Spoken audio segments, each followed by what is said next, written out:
Black Friday എന്താണെന്ന് അറിയാമോ?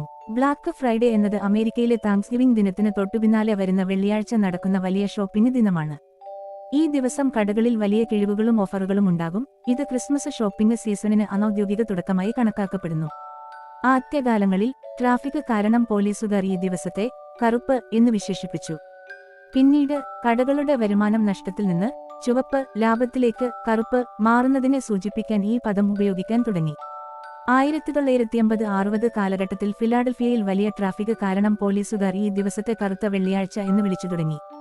പിന്നീട് റീട്ടെയിൽ വ്യാപാരികൾ ഈ ദിവസത്തെ അവരുടെ അക്കൗണ്ടുകൾ ലാഭത്തിലാക്കുന്നതിനെ സൂചിപ്പിക്കാൻ ഉപയോഗിച്ചു, കാരണം ഈ ദിവസം അവർക്ക് വലിയ ലാഭം നേടാനാകും. വലിയ കിഴിവുകളും ഓഫറുകളും കാരണം ലോകമെമ്പാടുമുള്ള ആളുകൾ ഷോപ്പിംഗിനായി ഈ ദിവസം തെരഞ്ഞെടുക്കുന്നു. വർഷങ്ങളായി കടകൾ വെളുപ്പിന് 6 മണിക്ക് തുറന്നിരുന്നു, പിന്നീട് അത് കൂടുതൽ നേരത്തെയാക്കി. 2011-ൽ ചില കടകൾ അർദ്ധരാത്രി മുതൽ തുറന്നു.